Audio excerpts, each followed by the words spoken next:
And one of the major milestones in slowing this fire down was when a DC-10 air tanker dropped fire retardant over those flames. And in a story you'll only see here, Fox 13's Erin Cox introduces us to the pilot of that air tanker.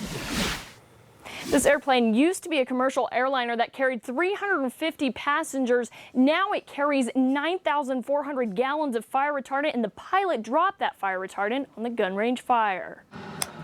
Hundreds of fires throughout the country and in foreign countries as well. Captain R.K. Smithley has piloted this plane for 5 years after serving as a firefighter for almost 20 years. He was the pilot that flew over Bountiful on Friday. The objective, if you will, is to keep these things from growing into monstrosities that you end up working for weeks. Flying over the gun range fire, Captain Smithley says they knew there were 3 homes that had already been lost to the flames. That kind of weighs on us, but once you get into the drop, you just focus on the task at hand and put the retardant exactly where they want it. By the time Captain Smithley and his DC-10 tanker arrived, other single tankers had already dropped a few retardant lines. Their objective was to extend those lines to create a defensive wall against the fire. When you're rolling out over the mountain and coming down and we're into a valley, particularly on fires when we're dropping in valleys, canyons is a better word for it.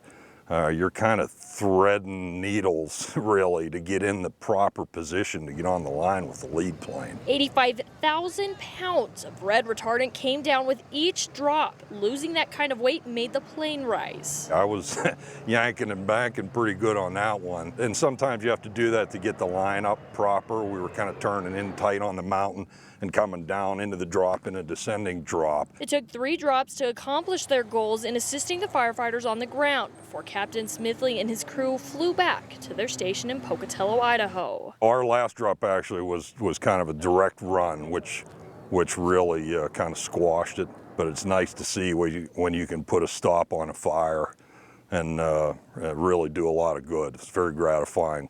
There are 4 DC-10 tankers across the country. They are the largest aerial firefighting tools in the U.S. Forest Service arsenal.